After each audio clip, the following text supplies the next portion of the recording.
নওগাঁয় সরকার নির্ধারিত মূল্যের চেয়ে অতিরিক্ত দামে ডিলাররা সার বিক্রি করায় চরম ভোগান্তিতে পড়েছেন জেলার বিভিন্ন উপজেলার কৃষকরা। কৃষকদের অভিযোগ থাকলেও বিষয়টি দেখভাল করতে কোনো তৎপরতা দেখা যাচ্ছে না কৃষি বিভাগের সংশ্লিষ্ট কর্মকর্তাদের। ডিএপি, টিএসপি সহ অন্যান্য সার পাওয়ার কথা থাকলেও স্থানীয় ডিলার ও খুচরা বিক্রেতারা ইচ্ছে মতো দাম নির্ধারণ করেছেন। কোথাও বস্তা প্রতি ৩০০ থেকে ৫০০ টাকা পর্যন্ত বেশি নেওয়া হচ্ছে। ফলে আমন ও রবি মৌসুমের প্রস্তুতির সময় কৃষকরা আর্থিক সংকটে পড়ছেন বলে অভিযোগ করছেন জেলার কৃষকরা। সারের সংকট ডিলার মাধ্যমে দিচ্ছে, আমরা সঠিক দামে পাচ্ছি না। আমরা সার নিতে যাচ্ছি, ডিলাররা বলতেছে যে 1 বস্তা দেবো, হাফ বস্তা দেবো। প্রয়োজন ক্ষেত্রে আমাদের সার প্রয়োজন 10 বস্তা, সেখানে দিচ্ছে 1 বস্তা, সেখানে দিচ্ছে 1 বস্তা দিচ্ছে সঠিক দামে। আর বেশি যখন নিতে চাচ্ছি তখন বলিচ্ছে যে 1500 দেওয়া লাগবে, 1300 দেওয়া লাগবে, 1400 দেওয়া লাগবে। বিভিন্ন সারের দোকানদার বিভিন্ন রকম দাম চায়।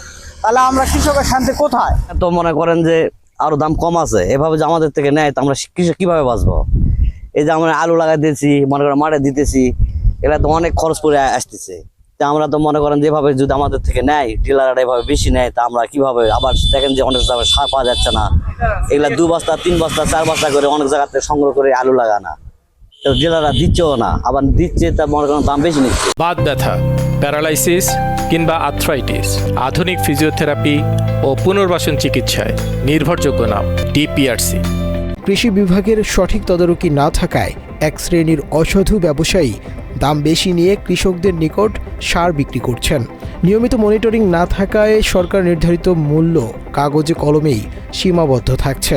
ফলে চরম ভোগান্তির শিকার হচ্ছেন প্রান্তিক পর্যায়ের কৃষকরা। বস্তা রেট অনুযায়ী স্যাম্পল পাইতেছে, কিন্তু ডিএপির এমন সমস্যা, ডিএপির ক্ষেত্রে যদি রেট তো বাড়াইতেছে, এরপরও টাইম মতো পাইতেছে না। টাইম মতো না পাওয়ার ক্ষেত্রে কৃষকের অনেক সমস্যা হইতেছে। ডিএপির বস্তা রাত্রে সিরিয়াল দেওয়া, তারপরে একদিন আগে সিরিয়াল দেওয়া লাগতেছে, তারপরে নাই, পুরো সিন্ডিকেট চলতেছে। এ বিষয়ে জেলার কৃষি সম্প্রসারণ অধিদপ্তরের অতিরিক্ত উপপরিচালক দায়সারা বক্তব্য দিয়ে বলেন, যে ডিলার কৃষকের থেকে সারের দাম বেশি নিয়েছে তার বিরুদ্ধে আইনানুগ ব্যবস্থা নেওয়া হবে।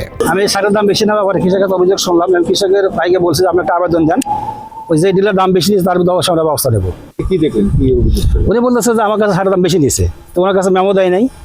তো আমরা যে আপনার যে মেমো যেহেতু নেয়নি, আমরা একটা আবেদনের সাথে আপনার কাছে কত করে দাম নিয়েছে বস্তা প্রতি, সেই আবেদনটা আমার কাছে দেন, আমরা অবশ্যই তার ডিলারের বাবদে অবশ্যই ব্যবস্থা নেব। এই যে মেমো দিল না স্যার, এটা কি বৈধ না অবৈধ? এটা বমন, সেটা একটা অবৈধ, দুইটাই অবৈধ। সে দাম বেশি, এটা অবৈধ, মেমো দেয় সেটা অবৈধ।